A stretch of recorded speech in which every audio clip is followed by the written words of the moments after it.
पूरी जर्नी में पापा का बहुत बड़ा योगदान रहा।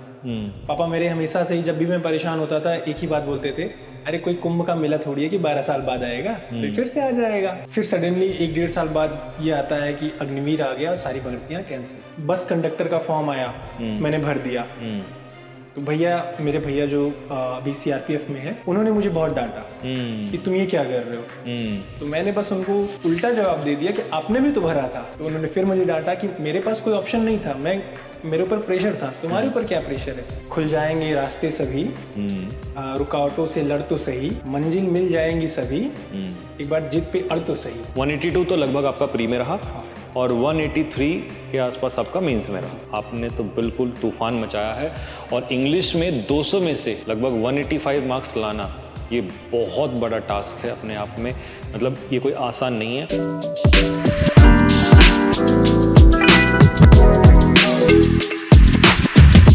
प्यारे बच्चों नमस्कार। तो भाई चलिए जी स्टार्ट करते हैं। एक और दिल्ली पुलिस सब इंस्पेक्टर के साथ डिस्कशन करेंगे और पूछेंगे उनकी जर्नी कि कैसे वो यहां तक पहुंचे। हमारे साथ हैं Ashutosh, all India rank 7 Delhi police sub inspector. तो आशुतोष से हम पूछेंगे कि कैसे दिल्ली पुलिस की जर्नी उनकी रही और क्या क्या अप्स एंड डाउन्स आए और किस तरीके से उन्होंने तैयारी करी, कब से वो हमसे जुड़े, किस तरीके से उनकी प्रिपरेशन चली और कब से उन्होंने जर्नी अपनी स्टार्ट करी। तो आशुतोष स्वागत है आपका। और हमारे बहुत सारे स्टूडेंट्स हैं जो ये जानना चाहते हैं कि आपकी जर्नी किस तरीके से रही और आपने कैसे कैसे तैयारी करी और आरडब्ल्यूए का क्या उसमें योगदान रहा और आप उससे कब से जुड़े थे और बीच में क्योंकि अभी आप जॉब में थे इससे पहले, तो वो आपने कब ली और कब से आपकी जर्नी स्टार्ट हुई। सबसे पहले तो थैंक यू सर।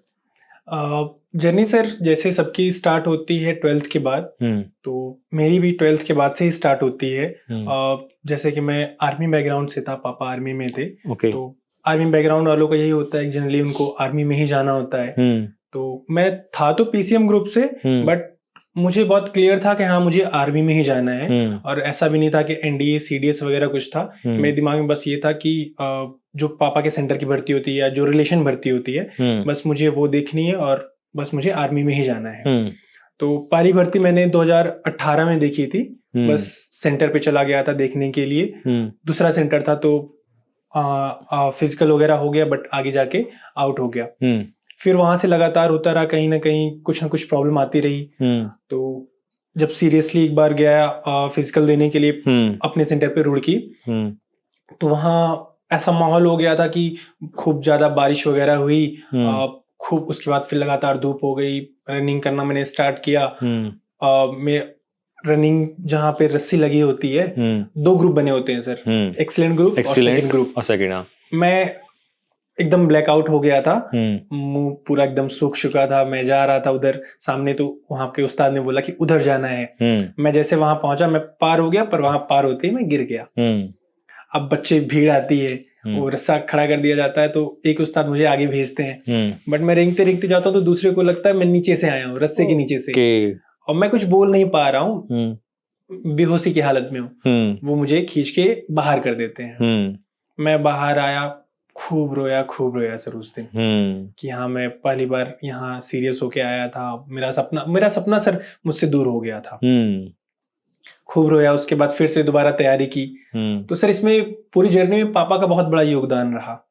पापा मेरे हमेशा से ही जब भी मैं परेशान होता था एक ही बात बोलते थे, अरे कोई कुंभ का मेला थोड़ी है कि 12 साल बाद आएगा, फिर से आ जाएगा। फिर से मैंने तैयारी की, सब कुछ हो गया।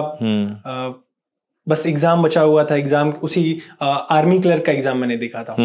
तो उस समय एग्जाम था, तो मैंने आपसे तैयारी, जब आप XY के लिए पढ़ाते थे तो मुझे ये था कि हाँ आपसे पढ़ना है। 2020 कोरोना। तो मैंने वहां से तैयारी स्टार्ट की। उस एग्जाम में सब कुछ हो गया। मैं उसी के साथ साथ, क्योंकि XY का ही वो बैच था, तो मैं Y ग्रुप का भी एग्जाम दिया। तो ये क्लियर हो गया था, मेरा Y ग्रुप का एग्जाम अच्छा गया था। और ये आर्मी क्लर्क का मुझे था कि हाँ हो जाएगा। कोविड की वजह से वो डिले होते गया। तो मैंने भी पढ़ाई वगैरह, ये था कि हाँ दोनों में से किसी में हो ही जाएगा, तो पढ़ाई वगैरह छोड़ दी थी। फिर सडनली 1-1.5 साल बाद ये आता है कि अग्निवीर आ गया और सारी भर्तियां कैंसिल। मतलब समझ लीजिए कि जो मैं ये था कि हाँ मैं सेलेक्ट हो ही जाऊंगा। मैंने अपने ग्राउंड पे जहाँ जो मुझे तैयारी करवाते थे सबको मैंने मिठाई भी खिला दी थी। ये बहुत सारे बच्चों के साथ उस समय पर जब अग्निवीर लगा ये हुआ था।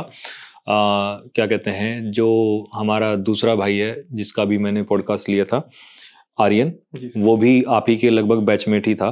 तो इन ऐसे बच्चों का, बहुत सारे ऐसे बच्चे थे जिनका उस समय एयरफोर्स में सिलेक्शन हो गया था और अग्निवीर लगने की वजह से वो भर्ती जो है कैंसिल हुई और कुछ बच्चों ने फिर उस समय पर अग्निवीर की वजह से ज्वाइन नहीं किया। और क्योंकि किसी बच्चे का सिलेक्शन हो गया है और वो भर्ती ही कैंसिल हो जाए, अब घर में सेलिब्रेशन हो चुकी है, बच्चा पढ़ाई छोड़ चुका है, तो उसके लिए ये बहुत बड़ा कहीं ना कहीं एक तरीके से लाइफ में डिसअपॉइंटमेंट है कि वो अब यहाँ से क्या करे, वो ब्लैंक है, उसे समझ नहीं आ रहा है कि मैं क्या करूं, क्योंकि अग्निवीर में वो जाना नहीं चाहता है, जहां हुआ है वहां पर वो फेल हो गया है। तो अब ये टास्क था उन बच्चों के लिए। जी सर। जो कि आज आप देख रहे हैं बहुत सारे ऐसे बच्चे हैं जो सब इंस्पेक्टर बन रहे हैं, तो ये उसी टाइम के हैं। जी सर। तो इन्होंने क्या मेहनत नहीं छोड़ी। बिल्कुल। तो वही सेम आपके साथ भी हुआ। तो उसके आगे फिर सर वहां से फिर मुझे कुछ समझ में ही नहीं आ रहा था कि करना क्या, क्योंकि मेरा सिर्फ एक ही एम था। मुझे टीचर्स बोलते थे, मैं ऐसा नहीं था कि मैं पढ़ाई में मॉडरेट टाइप का बच्चा था, मैं खेलकूद में भी एक्टिव था, हर फील्ड में मैं एक्टिव था। तो टीचर्स मुझे बोलते थे कुछ अच्छा करने के लिए, बट मेरे पास था कि मुझे सिर्फ आर्मी ही ज्वाइन करना है। अब इस सेटबैक के बाद मुझे कुछ समझ में नहीं आया कि मुझे करना क्या है। फिर मैंने एक बार ऐसे ही एक बस कंडक्टर का फॉर्म आया, मैंने भर दिया। तो मेरे भैया जो अभी सीआरपीएफ में है, इंजीनियरिंग कोर में है, तो उन्होंने मुझे बहुत डांटा कि तुम ये क्या कर रहे हो। तो मैंने बस उनको उल्टा जवाब दे दिया कि आपने भी तो भरा था। तो उन्होंने फिर मुझे डांटा कि मेरे पास कोई ऑप्शन नहीं था, मेरे ऊपर प्रेशर था, तुम्हारे ऊपर क्या प्रेशर है। तो उन्होंने वहां से मुझे मोटिवेट किया कि हाँ तुम्हारे पास टाइम है, अभी तुम कर सकते हो, तुम अच्छे से पढ़ाई करो। सर फिर वहां से मेरी जर्नी स्टार्ट होती है 2021 और 22 के बीच में। हाँ, अच्छा 21 का हो गया था। तो सर एक शायरी है कि खुल जाएंगे रास्ते सभी, रुकावटों से लड़ तो सही, मंजिल मिल जाएंगी सभी, एक बार जिद पे अड़ तो सही। बहुत बढ़िया। तो सर अब जिद ठान ली थी कि हाँ कुछ करना है। फिर मैंने लाइब्रेरी ज्वाइन की। मैंने 12th के बाद लोग कह रहे थे कि मैं पीसीएम से था तो इंजीनियरिंग कर लो ये, पर मेरा कुछ वही नहीं था। मैंने डायरेक्ट एक एंट्रेंस एग्जाम दिया और ठीक ठाक था मैं पढ़ाई में, तो बीएचयू में एडमिशन हो गया। बट कोविड की वजह से ये सब बंद हो गया था। फिर कोविड जैसे खुला, मैंने लाइब्रेरी ज्वाइन कर ली बीएचयू की। फिर मेरा एक ही एम था कि हाँ मुझे अब पढ़ाई करनी है और गवर्नमेंट जॉब लेना ही है। मैंने मेरा घर बीएचयू से 6 से 7 किलोमीटर दूर है। मैं घर जाना छोड़ दिया कि मैं बस यहीं रहूंगा, उसी माहौल में ही रहूंगा, कि पढ़ाई वाले जोन में ही रहूंगा। 6 महीने 1 साल मुझे प्रॉपर तैयारी करनी है। घर वालों ने भी इस बात से एग्री कर लिया, वो मान गए। फिर मैं सर लाइब्रेरी में ही ज़्यादातर टाइम रहता था। बगल में हॉस्टल था, दोस्त का रूम था, वहाँ पे जाके बस 5-6 घंटे सोता था। हमारे यहाँ लाइब्रेरी में सिर्फ सुबह लाइन लगती थी। अच्छा। क्योंकि बाहर गर्मी का मौसम रहता था, तो वहाँ एसी रहता था, तो सब सुबह जल्दी भाग के 8 बजे लाइब्रेरी खुलनी होती थी, तो 7 बजे से ही लाइन लग जाती थी। बहुत सारे ऐसे बच्चे होते हैं जो लाइब्रेरी कई बार इसलिए भी ज्वाइन कर लेते हैं जिससे एसी में बैठने के लिए मिल जाए। बट हम लोग को था कि सर वहाँ कंप्यूटर थे, तो मॉक वगैरह टाइपिंग वगैरह देना है, तो उसके लिए आसान होता था। तो रात में 12-1 बजे तक लाइब्रेरी में रहे, फिर चले गए सोने के लिए तुरंत, फिर सुबह उठे जल्दी अपना 7 बजे आके लाइन में लग गए। तो सर वो ऐसा, उस वहाँ की बीएचयू की लाइब्रेरी ने ऐसा माहौल दिया हमें कि लोग अच्छे मिल गए। सर मेरे लिए सबसे खास बात ये रही कि मुझे लोग अच्छे मिल गए।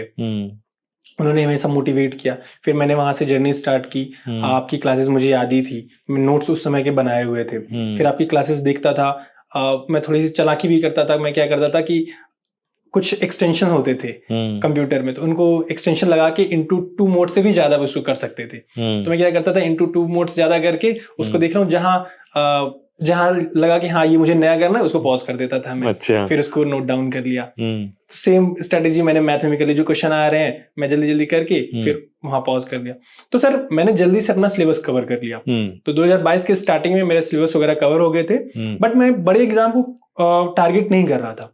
तो उस समय भी ये था कि वर्दी अभी भी चाहिए। तो मैं एसएससी जीडी को टारगेट किया था। ओके। एसएससी जीडी में मेरे अच्छे नंबर आ गए। तो कहीं ना कहीं ये माइंड में था कि मुझे वर्दी चाहिए, जॉब चाहिए, और एसएससी जीडी से ही मैं शुरुआत करता हूँ, बिल्कुल कांस्टेबल भी मुझे चलेगा, जी सर, लेकिन मुझे अभी जॉब चाहिए, जॉब चाहिए और वर्दी वाली चाहिए। तो उस समय मैं एसएससी जीडी का एग्जाम दिया सर, और एग्जाम अच्छा गया। मैंने फिजिकल की भी तैयारी की। पापा आर्मी बैकग्राउंड से थे, तो शुरू से ही वो, मैं बताया कि आर्मी की तैयारी भी करता था, तो मेरा फिजिकल वगैरह हो गया। लास्ट में मेडिकल के किसी पॉइंट में मैं बाहर हो गया। फिर एक धक्का फिर से लगा कि अब जीडी के बाद अगला एग्जाम, जीडी के बाद फिर अब जो लाइब्रेरी में मेरे दोस्त थे, उन्होंने मुझे बताया कि ये सब एग्जाम भी दो, तुम कर सकते हो। वहाँ लोगों ने मोटिवेट किया। फिर उसी समय 2022 में सीजीएल का पैटर्न चेंज हुआ। मेंस वगैरह में सिर्फ ऑब्जेक्टिव क्वेश्चन आने लगी, डिस्क्रिप्टिव का हटा दिया गया। फिर मैं सर सीजीएल पे फोकस किया। मेरा बेस तैयार हो चुका था। उस समय ऐसा बेस तैयार हुआ था कि सर सीजीएल का एग्जाम दिया मैंने, प्री क्लियर हो गया। सीपीओ का भी उसी समय दिया, सीपीओ भी क्लियर हो गया। उसके साथ मैंने जितने भी एग्जाम दिए सब सारे क्लियर होते चले। बट फाइनल किसी में नहीं हुआ? फाइनल हुआ भी सर। ओके। बट मेरी सर जर्नी जो है ना बहुत ड्रामेटिक रही है। अच्छा। मैं सीजीएल में सेलेक्ट हो गया, सीपीओ में भी सेलेक्ट हो गया, और बाकी जो छोटे मोटे एग्जाम्स थे, तो इन 2 बड़े एग्जाम्स में सेलेक्ट हो गया था। तो मैंने बाकी जो छोटे छोटे एग्जाम्स थे, जो लेवल 2 लेवल 3 के थे, मैंने स्किप कर दिया। अब हुआ क्या कि सर सीजीएल में मैं पोस्ट प्रेफरेंस भरना भूल गया। ओके। किसी वजह से मिस हो गया। तो मुझे डायरेक्टली लास्ट में मिल गया पीए, पोस्टल असिस्टेंट। उसके भी पोस्टल असिस्टेंट में भी होता है, आपको सिटी प्रेफरेंस भरनी होती है। मैं वो भी नहीं भर पाया, क्योंकि मेरा कोई एग्जाम ये सीपीओ शायद था, तो मैं उसकी तैयारी कर रहा था। तो लास्ट में फाइनली मुझे मिल गया पीए मदुरई। ओके। और वो आपने ज्वाइन नहीं किया होगा? मैं उतना दूर, मैं घर पे रहने वाला। और सीजीएल के बच्चों में ये खास बात होती है कि अगर इधर उधर फेंक दिया तो करते, और पोस्ट अच्छी नहीं है तो वो करते नहीं है। फिर उसके बाद मुझे ये था चलो सीपीयू है मेरे पास। सीपीयू में सब कुछ सेलेक्ट हो गया। 2022 में मैंने अटेम्प्ट दिया था, तो उस समय मेरी ऑल इंडिया रैंक 367 थी। मुझे एसएसबी मिला हुआ था। मैं ज्वाइनिंग लेटर लेने गया, बाद में पता चला कि मेरी बायोमेट्रिक मिसमैच हो रही है। फिजिकल के टाइम पे हुआ था, जहां मैं गया था वहां पे ही प्रॉब्लम हुई थी। उस सेंटर के सभी बच्चों के साथ ये प्रॉब्लम हुई थी। ओके। उन्होंने विथहेल्ड लगा दिया। तो और वो विथहेल्ड का केस तो फिर लंबा चलता है सर, अभी तक वो क्लियर नहीं हुआ है। तो यानी कि अगर हम कहें तो आपका 2022 वाले सीपीओ में हो चुका था और अभी आप 3 साल की वो कर चुका होता है। लेकिन सर मेरे साथ के जो बच्चे थे जिन्होंने ज्वाइन किया था, उनका प्रोबेशन पूरा हो गया, वो ड्यूटी कर रहे हैं, सब कुछ हो गया। मैं उनका इंस्टाग्राम पोस्ट देखता हूँ तो थोड़ी सी जलन होती है, लेकिन अब जो होता है हाँ, अच्छे के लिए होता है। Very good. यही मुझे सुनना था कि कहते हैं ना कि ऊपर वाला कभी कभी आपका जो टेस्ट है वो बड़ा कर रहा होता है, क्योंकि कुछ बड़ी चीज वो आपके लिए तैयार कर रहा होता है, लेकिन वो उसी योद्धा के लिए होता है जो पेशेंस रखता है। तो आपको तब तो जलन होती होगी, बट अब जब आप वर्दी में सामने आओगे तो अब आप उनको भी लगेगा कि हाँ यार ये हमसे आगे निकल गया है। सर मैं मानता हूँ कि आप किसी को भी मानते हो, पर एक कोई ऊपर है जो आपको देख रहा है। आप कर्म करते जाइए सर, वो फल मिलेगा, फल देगा ही देगा। सर मेरी जर्नी ऐसी रही कि मैंने ग्रुप डी का एग्जाम दिया, सब कुछ हो गया। मैंने घर पे भी नहीं बताया था कि मैं सरप्राइज, मतलब मैं ये कह सकता हूँ, मैं इससे एक चीज फील कर पा रहा हूँ कि आपका एक ऐसा दौर था, एक ऐसा समय था कि आपको सिर्फ नौकरी चाहिए थी। बिल्कुल सर, उसके अलावा कुछ नहीं चाहिए था कि बस मुझे एक गवर्नमेंट जॉब मिल जाए, चाहे वो ग्रुप डी हो, कांस्टेबल हो, होमगार्ड हो, मुझे नहीं फर्क पड़ता, बस मुझे जॉब चाहिए। पापा बोलते थे सर कि उनका ये कहना था कि जैसे वो एग्जांपल देते थे कि तुम ट्रेन में एक बार घुस जाओ, थोड़ा सा कहीं किनारे बैठो, बस सीट अपने आप मिल जाएगी। ट्रेन चलेगी ना तो सब सेटल हो जाएंगे, आराम से बैठ जाओगे, धक्का मुक्की होगी, सेटल हो जाएगा, सीट मिल जाएगी। तो मैं बस इसी को फॉलो करता था कि मैं बस किसी तरह एक गवर्नमेंट एग्जाम में चला जाऊं। लगता है बनारस से ट्रेन में रास्ता तय किए हो। मैंने सर आपके यहाँ देहरादून रुड़की मेरा सेंटर था सर। ओके। पापा का सेंटर था। वैसे आप बनारस से हो? बनारस से हूँ, और प्रॉपर मैं गांव मेरा सुल्तानपुर है सर। ओके। पर मैं रहा हूँ, पढ़ाई की सब कुछ बनारस में ही हुई है। हाँ। तो मैं पूरा जनरल का मैंने पूरा आनंद लिया है सर। देहरादून जाना, पापा भी मैं और पापा भैया तीनों बनारस में अकेले रहते थे। मम्मी गांव पे रहती थी, दादा दादी की देखभाल करती थी। तो पापा भैया चले गए थे अपना मुरादाबाद पॉलिटेक्निक करने के लिए, तो मैं पापा अकेले रहते थे। तो पापा भी मुझे छोड़ देते थे कि हाँ समझदार हो गया है, चला जाएगा। तो मैं ट्रेन में अकेले तो आपने ट्रेन का खूब धक्का मुक्की वाला सफर किया है। सर सफर किया है। चलिए, अब तो खैर एसी में ट्रैवल करने का समय आ गया है। और लेकिन कहते हैं कि अगर आपने वो सफर तय किया है तो आज आपको एसी का महत्व समझ में आएगा। बिल्कुल सर। ठीक है, कभी कभी कैसा होता है कि सडनली इंसान को बिना मेहनत के ही मिल जाता है तो शायद उसे उसकी कदर नहीं होती है, लेकिन जब आदमी नीचे से उठ के दिन रात मेहनत करके ठोकरे खा के जब उठता है तो उसको उसकी कदर होती है, वो पेशेंस उसके अंदर आता है। और उन्हीं जो भी उसके अंदर वो उसने क्या कहते हैं, जो भी चीज़ें उसने अपने जीवन में सीखी है उन्हीं को वो आगे चल के अपने आगे प्रोफेशन में अप्लाई करता है। खैर, अब आप दिल्ली पुलिस में जाओगे तो शायद आप समझोगे चीज़ों को और उसी तरीके से सर्व भी करोगे। तो अब हम आते हैं इसके बाद सीधा सीपीओ पे। सीपीओ जो आपका 2024 वाला था, तो 2024 के सीपीओ में आप मुझे बताइए वहां से, क्योंकि आप इंग्लिश तो बहुत पहले से पढ़ते हुए आ रहे थे, है ना? आपने 2020 में मुझसे पढ़े, उसके बाद लगातार पढ़ते ही आ रहे हो, तो इंग्लिश तो कहीं ना कहीं आपका बहुत बेहतर हो गया था। आप सर बेहतर तो नहीं था क्योंकि मैं था यूपी बोर्ड से। और यूपी बोर्ड का बच्चा, देखो सबसे पहले तो मैं आपको समझा दूं, जितने भी यूपी, हरियाणा, राजस्थान बोर्ड के बच्चे हैं, जो हिंदी मीडियम के बच्चे हैं, और वो अगर ये सोचते हैं कि हम तो सिर्फ कांस्टेबल या क्लर्क की तैयारी करेंगे, तो दोस्त आशुतोष आपके लिए बहुत बड़ा एग्जाम्पल है। और ऐसे मैं बहुत सारे पॉडकास्ट कर चुका हूं बच्चों के साथ जो हिंदी मीडियम से दिल्ली पुलिस सब इंस्पेक्टर आज बन के बैठे हैं, और सोच उसकी भी वही थी जो कहीं ना कहीं बहुत सारे आप बच्चों की भी होती है कि हम नहीं कर पाएंगे, हम सीजीएल या सीपीओ नहीं कर पाएंगे, हम इंस्पेक्टर या सब इंस्पेक्टर नहीं बन पाएंगे। लेकिन कहते हैं कि अगर आप लगे रहें तो समय बदलता है और एक दिन समय बदलेगा। तो देखिए, वही बच्चा है जो हिंदी मीडियम का था, वही बच्चा है जो कभी होमगार्ड या कांस्टेबल के लिए सोचता था, जो कभी एसएससी जीडी के लिए लड़ाई लड़ रहा था, आज ऑल इंडिया 7 रैंक लेके वो आपके सामने दिल्ली पुलिस में सब इंस्पेक्टर बन के यहाँ बैठा हुआ है। तो यह आपके लिए बहुत बड़ा इंस्पिरेशन है भाई। ठीक है, तो आशुतोष, सीपीओ के प्री में आपका स्कोर क्या है? सर सीपीओ के प्री में 182 था। प्री में 182 स्कोर था। सर मेरा बहुत फोकस भी नहीं था क्योंकि इस जॉब में आने बाद जहां मैं अभी जॉब कर रहा हूँ, बहुत मैंने कुछ ऐसे मुझे जिम्मेदारियां दे दी गई थी क्योंकि मैं काम वहाँ अच्छा करता था, तो मुझे एक्स्ट्रा कुछ वर्क्स दे दिए गए थे। तो मतलब आप जॉब भी कर रहे थे? अभी जब रिसेंट की बात करूं मैं, 2 साल जॉब करी आपने। जी सर। तो अब जॉब भी कर रहे थे? जी सर। और साथ के साथ पढ़ाई भी कर रहे थे, जितना टाइम मिल गया? सर ऑफिस के बाद मैं डायरेक्ट मेरे जेएनयू में ही मेरे बगल में ही लाइब्रेरी है, मैं ऑफिस से खाली होता था, पढ़ाई करने चला जाते थे, लाइब्रेरी चला जाता था। ये भी एक बहुत बड़ा मोटिवेशन है कि भाई, जो बच्चे ये कहते हैं कि सिर्फ हम दिन भर पढ़ाई करते हैं और तब भी उनसे पढ़ाई नहीं होती है, तो आशुतोष जैसे बहुत सारे बच्चे हैं जो जॉब भी करते हैं या काम भी करते हैं, और काम के साथ साथ, जॉब के साथ साथ पढ़ाई भी करते हैं। यार, मन तो उनका भी करता होगा ना बहुत सारी चीजें करने का, लेकिन वो जो दिमाग में गोल चल रहा है कि यार एक दिन तो कुछ ना कुछ पाना है, तो ये जो गोल है ये उनको हमेशा मोटिवेट रखता है।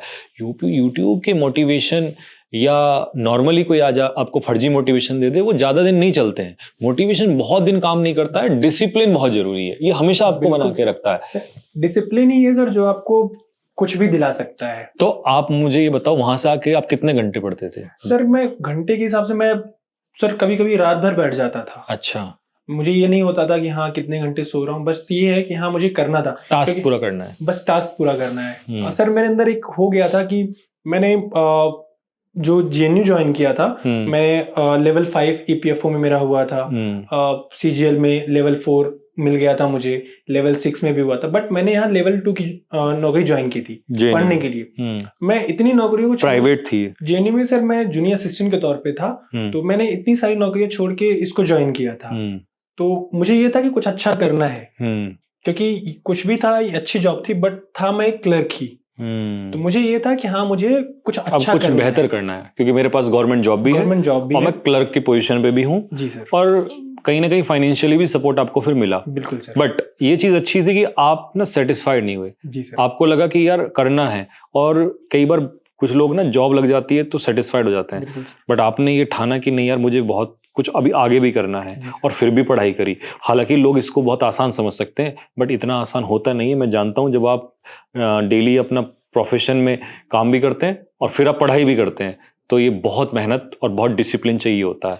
मोटिवेशन जल्दी खत्म हो जाता है, इसके लिए डिसिप्लिन चाहिए और रेगुलर चाहिए। बिल्कुल सर। क्योंकि आपको थके भी हो, मेंटली भी, फिजिकली भी, काम भी होता है वहाँ पे, फिर उसके बाद आपको आके इधर टाइम देना है, फिर सोना भी है, खाना भी है, तो ये कहीं ना कहीं हेक्टिक होता है। But hard work always page of, तो वो चीज़ आज हुई है। नहीं तो ये बहुत अच्छा वो था। तो आपने बताया 182 आपका प्री में स्कोर रहा है, और मेंस में सर 182 टू 185, क्योंकि मैंने देखा नहीं था, क्योंकि उसमें नॉर्मलाइजेशन में 3-4 क्वेश्चन कुछ गलत भी हुए थे। तो मतलब ये लगभग 183-4 के आसपास आपका स्कोर, 365 टू 367 के आसपास था मेरा। 365 टू 367, जी सर। मतलब तो अगर हम 367 आपका स्कोर देखें तो इस हिसाब से तो आप ऑल इंडिया टॉपर बैठते हो। जी सर। अगर मैं इसमें देखूं तो आगे आपके 20 मार्क्स और अगर जोड़ दूं एनसीसी के। सर ये जोड़ के थे। अच्छा। क्योंकि 172 उसमें प्री में थे और अप्रॉक्स इतने ही मेंस में थे, तो 10 नंबर उसके जुड़ गए थे। ठीक है, तो मतलब आपके 182 प्री में और 182 तो लगभग आपका प्री में रहा। हाँ। और 183 के आसपास आपका मेंस में रहा, तो लगभग ये आपका 367 के आसपास समथिंग हो जाता है। तो भाई आपने तो बिल्कुल तूफान मचाया है।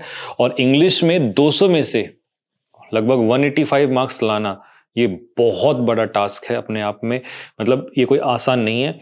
और मैं अगर कहूं कि आपने सीपीओ में इतना स्कोर किया है, तो अगर आप सीजीएल की तैयारी अच्छे से करते और सीजीएल का एग्जाम देते तो आपको बहुत अच्छे से पोस्ट मिल जाती। लेकिन अभी भी आप बहुत अच्छे पद पे हो, और दिल्ली पुलिस सब इंस्पेक्टर तो कई लोगों का ड्रीम होता है। और मेरे हिसाब से क्योंकि आपको वर्दी चाहिए थी, तो मैं ये श्योर हूं कि शायद अब आप सीजीएल नहीं दोगे, या है प्लान में? सर अभी तो ज्वाइनिंग का डेट आ गया है, हाँ, तो ज्वाइनिंग करोगे। हाँ, अगर करोगे भी तो शायद जीएसटी वगैरह के लिए करोगे, वहां पर वर्दी का है। ठीक है, हाँ थोड़ा सा यहाँ पे 2 से 3 स्टार बढ़ाना है। हाँ, नहीं वो मैं समझ जाता हूँ, क्योंकि मैं इतने बच्चों से पॉडकास्ट करता हूँ तो देखा भी है मैंने, अभी पूछा भी बच्चों से, तो ज्यादातर का ये है कि अगर मौका मिलेगा तो करेंगे। और मेरे को लगता है कि करना चाहिए। अगर इंसान, कई बार इसमें हो सकता है कई बच्चों को ऐसा लगे कि यार अब तो जॉब लग गई है, तो देखिए मैं इसमें एक चीज बोलना चाहता हूं कि जिस दिन आप भी यहां बैठे होंगे, आप भी इस तरीके से जॉब ले लेंगे और आपको अपॉर्चुनिटी मिलेगी, तो हर इंसान अपने जीवन में बेहतरी करना चाहता है। जब भारत का प्रधानमंत्री, पहले चीफ मिनिस्टर था, फिर वो भारत का प्रधानमंत्री बना, तो इसका मतलब ये भी तो हो सकता था कि यार तुम चीफ मिनिस्टर तो बन चुके हो, क्यों पीएम बनना? एक एमएलए एमपी बन सकता है, एमपी से सीएम बन सकता है, सीएम से पीएम बन सकता है, तो भाई एक स्टूडेंट सब इंस्पेक्टर से इंस्पेक्टर क्यों नहीं बन सकता? अब ये तो उसकी क्वालिटी है ना, ये उसका हार्डवर्क है कि वो कैसे आगे जा रहा है। तो मेरे हिसाब से एक इंसान को आगे बढ़ना चाहिए, और मेरी तरफ से बहुत बहुत शुभकामनाएं हैं। तुमने तो झंडे गाड़ दिए यार, प्री में 180 प्लस स्कोर लाना और मेंस में 185 स्कोर लाना, ये अपने आप में बहुत बड़ा काम है, क्योंकि इतना स्कोर आता नहीं है जल्दी से, सिर्फ कहने के लिए होता है, और प्री में तो बिल्कुल नहीं आता है। ठीक है, तो जाने से पहले, हम आगे बढ़ने से पहले बस एक चीज और मैं आपसे पूछना चाहूंगा कि प्री में अभी बहुत सारे बच्चे 2025 का प्री देने वाले हैं। जी सर। ठीक है, तो उन बच्चों के लिए कोई 2 लाइनों में अगर आप टिप्स देना चाहते हो तो? सर सबसे पहला टिप तो यही है कि बच्चों को ये नहीं देखना है कि ये सीजीएल के लिए पढ़ा रहे हैं, एमटीएस के लिए पढ़ा रहे हैं, सीएचएसएल के लिए पढ़ा रहे हैं। भाई तुमने मेरा ना दिल जीत लिया कसम से, क्योंकि ये चीज कम से कम अगर 1 लाख बच्चे पढ़ रहे हैं मुझसे, तो उसमें से 30,000 40,000 बच्चे का यही रहता है, खासकर जो बिगिनर्स होते हैं। आपने नोटिस किया होगा, बिगिनर्स का यही रहता है कि सर इस थंबनेल पे अगर लिखा, थंबनेल पे सर वो देखते हैं। हाँ, स्पेशली किसके लिए। अब सोचो, मैंने तुम्हें कभी एयरफोर्स के लिए पढ़ाया था। बिल्कुल सर। 10 घंटे 12 घंटे, है ना, 1.5 2 3 साल तुम पढ़े, फिर उसके बाद तुम सीपीओ एसएससी के लिए पढ़े, लेकिन नींव तो वहां से डली थी ना। बिल्कुल सर। तो अगर मैं ये कहूं कि यार इस थंबनेल पे एमटीएस लिखा है या सीजीएल लिखा है, मैं तो उसी के लिए पढ़ूंगा, तो ये कहीं ना कहीं गलत है। आप ये मत देखिए कि आप देखिए इंग्लिश पढ़ रहे हैं ना, इंग्लिश का कंटेंट अच्छा होना चाहिए, तो आप किसी भी एग्जाम को निकाल सकते हो। सर एसएससी का तो अभी ऐसा पैटर्न है कि वो सर एमटीएस का इंग्लिश सीजीएल में पूछ ले रहा है। हाँ, वो सर कहीं कोई लेवल नहीं है सर उसका। हाँ, आप सिर्फ इंग्लिश पढ़िए। हाँ, एसएससी सीजीएल के लिए पढ़ना, DSSB के लिए मैंने सर 20 से ज्यादा एग्जाम दिए होंगे प्री। सर मैं उसके बाद से जब मैंने ज्वाइन किया लाइब्रेरी, जब मैंने प्रॉपर तैयारी शुरू की सर, उसके बाद से मुझे 1 आधा 2 कोई एग्जाम होगा जो मैंने छोड़ा होगा और मेरा क्लियर ना हुआ हो। मैंने सर हर फील्ड का एग्जाम दिया, इसरो का एग्जाम दिया, DSSB का एग्जाम दिया, EPFO का एग्जाम दिया, सीजीएल का दिया, हर तरह के एग्जाम दिए सर। सारे ही क्लियर हुए और एक ही बार सब्जेक्ट्स पढ़े? एक ही बार सब्जेक्ट पढ़े। अब मैं कुछ गलतियां गिनाना चाहूंगा जो मैंने की थी।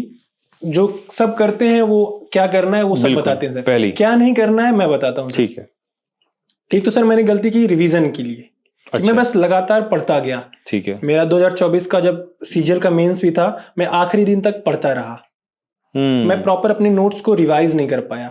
ओके, आपको लगभग 10 से 15 या 20 दिन पहले छोड़ देना है सर। नया नहीं पढ़ना है, नया कुछ भी नहीं सिर्फ पढ़ना है, प्रैक्टिस रिवीजन। सर एग्जाम में इतना बुरा लगता है कि हाँ ये तो मैंने पढ़ा था, हाँ ये याद क्यों नहीं आ रहा है, और उस एक क्वेश्चन के चक्कर में आपके आगे के 10 क्वेश्चन खराब हो जाएंगे सर। ठीक है। दूसरा पॉइंट सर, प्रॉपर नोट्स बनाने हैं। ओके, ये नहीं करना है कि ये मैंने पीडीएफ से वोकैब देख लिया, अच्छा ठीक है अब इसको बाद में रिवाइज, क्योंकि सर वो दोबारा आ ही नहीं पाता है। हाँ, आपने जो आपको नहीं आ रहा है प्रॉपर उसको एक नोट्स में लिख लीजिए कि आपको इसको इतना बार पढ़ लेना है कि आपके मेमोरी में सेट हो जाए।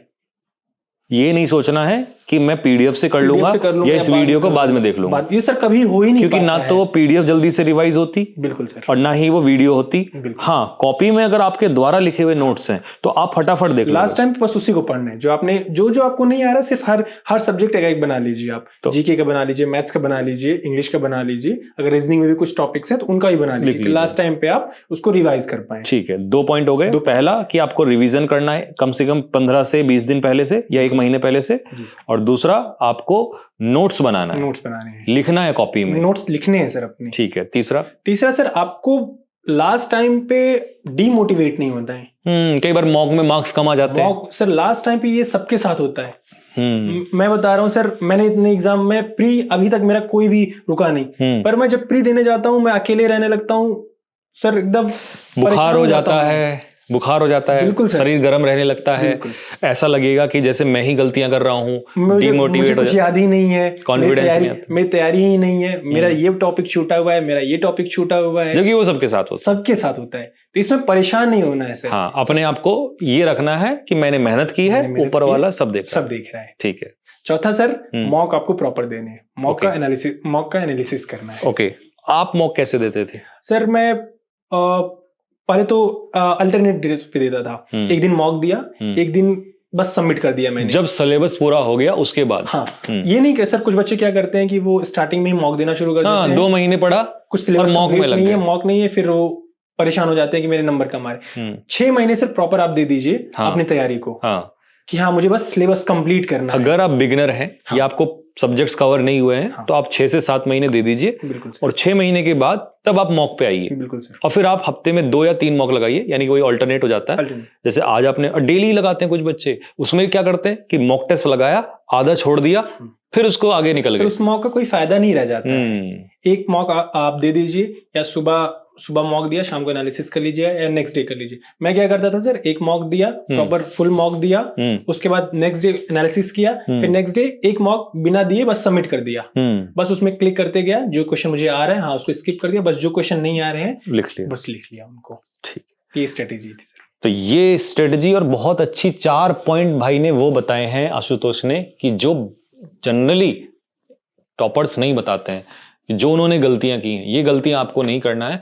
और अगर आप इन चीज़ों को फॉलो करते हैं तो सीपीओ 2025 या जो बच्चे 26-27 के लिए तैयारी कर रहे हैं, सीपीओ ही नहीं, जैसे उसने बोला कि आप सीपीओ की तैयारी ही नहीं, क्योंकि जब बच्चा सीपीओ निकाल लेगा तो सीजीएल और सीपीओ लगभग सेम ही है सर।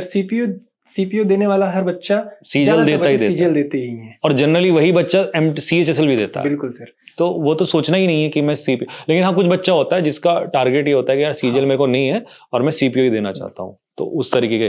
तो ये सारी चीजें भाई आशुतोष ने आपको बताई हैं, क्या करना है ये भी, क्या नहीं करना है। सोच कहाँ थी कांस्टेबल या होमगार्ड पे, और पहुंचे कहाँ तक हैं दिल्ली पुलिस सब इंस्पेक्टर पे, आपको ये भी पता चला। जर्नी ये भी बताई, क्या क्या प्रॉब्लम्स आई। 2018-19 से स्टार्ट हुई थी, आज 2024-25 में आके खत्म हुई है। कभी कभी समय लंबा भी लगता है। कुछ लड़कों के आपने देखा होगा जो मैंने इंटरव्यू लिए थे उसमें 2 या 3 साल रहे, कुछ के 7 साल 8 साल रहे।